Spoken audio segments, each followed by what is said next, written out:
let's talk about ethics and character in what relates to sports competition, the building of a champion, the maintenance of the success of an athlete, and how it is important, why it is underrated, and the infinite ways, paths you can take when building your character, when shaping the code of conduct you will choose to follow in your life. But yes, it is important to have one.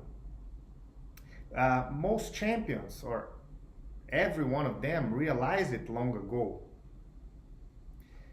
that we must follow certain directions, a guideline of rules to life, to be able to build ourselves as a great champion, to be able to get to the top, and especially to sustain ourselves in there for as long as possible, to be able to live a life that's congruent to what we want, what we perform.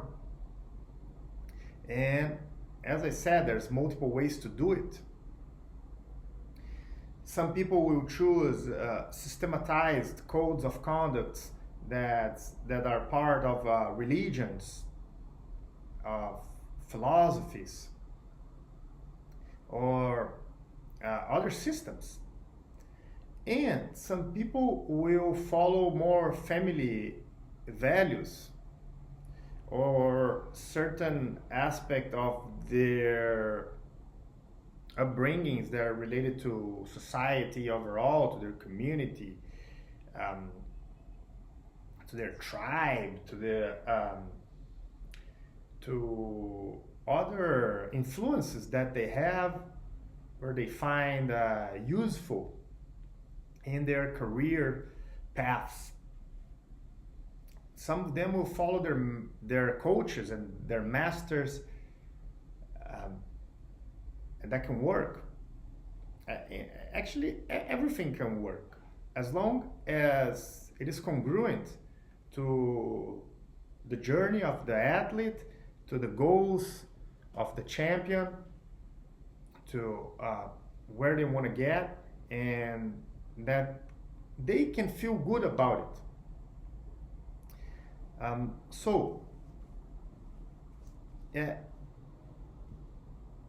Let's understand first why people don't talk about it as much, why the media doesn't highlight it as often and as deep.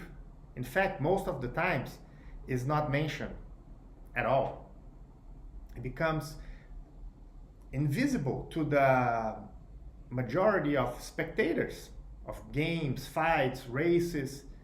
What to me is a little disappointing, because there's so many layers to what happens in big games and what's behind the curtain of the technique, of the physical ability, of the psychology of the game, of strategy, of tactics. All that is amazing. I like it. I love it. Everyone does. But it is so more entertaining to watch these competitions when we could also understand, figure out the dynamics of the inner dimensions, such as, for example, character, ethics, that will be expressed in the performance of the athlete in that big moment, especially in big moments. Look at what Phil Jackson said. I really like Phil Jackson. It is a person who is a coach that I would consider a master of what he does, who understands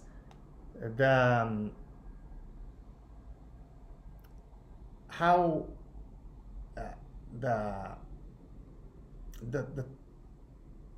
the fully spectrum of an athlete, of a champion, uh, of how they carry their lives 24/7 over their whole careers, and a self-development aspect of the human being, so on. So I like what he says. Most of the times I can take valuable knowledge, even in some statements that are not highlighted, that are not, that don't seem exciting or viral or sensational. I see good knowledge in there. In fact, when we talk about ethics, it could be at first sight boring and not that interesting compared to these more loud approaches. Okay, so look at what he says.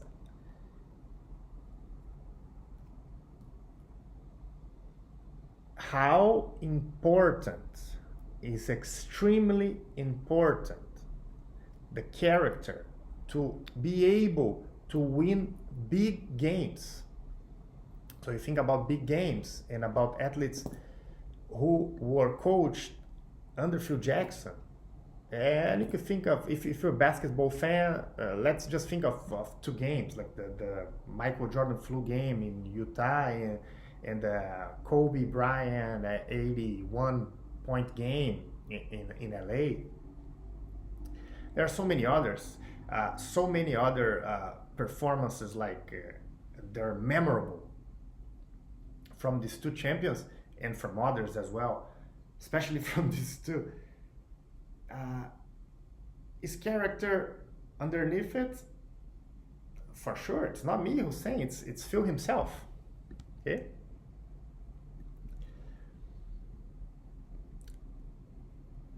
In the process of building the champion from the very beginning, let's take a very master-disciple approach of someone who took the raw talent from zero and to the youngest heavyweight champion in history of boxing.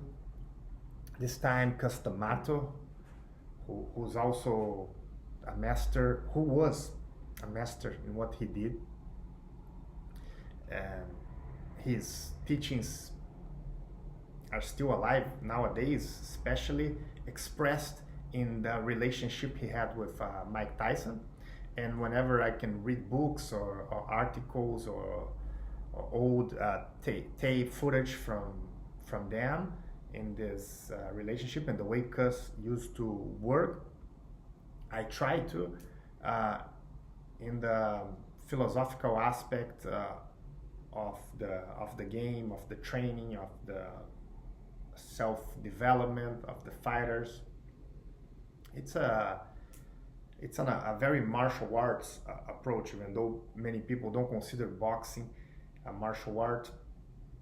When you analyze, observe the way Custamato worked with his athletes, especially expressed in the Mike Tyson relationship, where we have more information, more access, I see knowledge there in between the lines. What called my attention significantly was the statement Cus did when he first met Mike, and in that getting to know process of his young prospect, and what made him decide to train Mike and make him a champion, or at least develop him to his full potential, was his thought, his conclusion. When I found him, I basically met someone of good character, capable of doing the things necessary to become a great fighter or champion. So you see, At 13 years old, when they first met in the juvenile facility, upstate New York, I believe it was. I don't know exactly that area, Catskills or something like that. I have never been there. But anyways, when they first met, that of course the punching power, the speed, the physical ability, the aggressiveness, and that called the attention of the coach, of the master. But to really be determine if he would invest his time and his life to that kid, he checked the character. Okay, so I think that this conversation is important before we decide to keep our eyes open to this aspect of the game or not. And it's your choice. You can keep entertaining yourself with the sports, and that's what's important, that whatever makes you most happy. To me, is going deeper into the layers of the game, and it's very sophisticated.